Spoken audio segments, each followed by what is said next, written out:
Hi, I'm Lauren Schramm with Commercial Observer. Last month, news broke that WeWork was acquiring Lord & Taylor's flagship Fifth Avenue store for $850 million. So Commercial Observer decided to check in on the state of the department store market. We spoke with three experts to gauge their sense of what's happening. Ron Dickerman of Madison International Realty. His company owns a stake in Hudson's Bay, parent company of Lord & Taylor and Saks Fifth Avenue.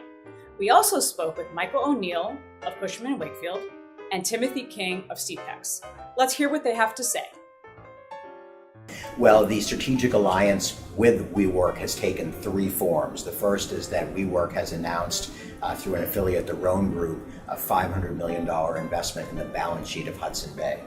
The second is that they've contracted to buy the Lord & Taylor store on Fifth Avenue for $850 million, which as a factual matter is about $200 million higher than the appraised value of the property not even a year ago.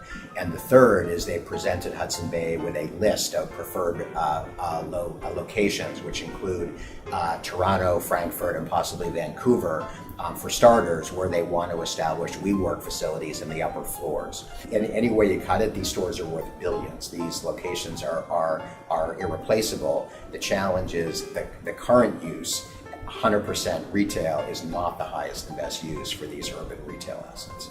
I think department stores have always arguably been the most important component to the retail landscape nationally. They are and really were always considered the anchors, which drove traffic, which kind of set the tone for a mall, shopping center, and even a street to a lesser degree. With retail going through such a rapid transformation, I think the department store business in particular is probably more at risk and arguably more in need of change than any other component to the business.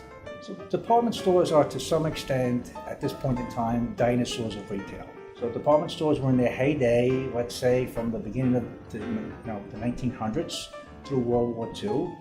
And as the American population became more affluent and more mobile, shopping centers developed more and more. Department stores were the traditional anchor of a shopping center. And today you see a shift to folks shopping more at specialty stores and more online shopping. And so consequently, every department store needs to reinvent itself over time. I sometimes find it interesting that people think that e-commerce was invented with the advent of the internet. So it may not have been e-commerce, but there was a time 100 years ago when a significant population of America bought their goods by mail order. And the Sears catalog was the Amazon, if you will, of its day. I do think kind of a critical distinction when you look at, whether it's Lord & Taylor on Fifth Avenue, or whether, Macy's in Brooklyn. I think the most logical kind of disposition of space will be on the upper floors that are probably not as accretive to driving retail sales and probably not as necessary. The Macy's on Fulton Street in downtown Brooklyn is an interesting example of adaptive reuse. Here's a section of real estate that was cobbled together over decades. I think it's currently 8 different buildings that comprise the existing Macy's. And then there's a garage as well. So Tishman Speyer, and that's a firm I would not bet against, saw the value. They're demolishing the garage to build a resi tower on that site and build several floors of office over and above what will become a newly transformed, revitalized, and modern Macy's. And Lord & Taylor, similar situation, they're retaining base floors in the building while monetizing really those upper floors. I don't necessarily think that Saks need to occupy all 5 or 6 floors of the facility. Could it be a WeWork location? It's possible.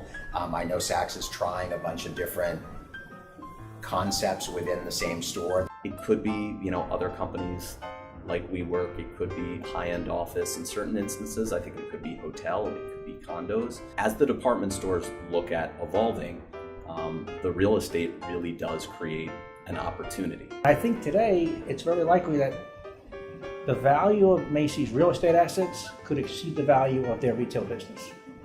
And don't be surprised if you see some shrewd investor just buy the company, much like Vornado bought Alexander's.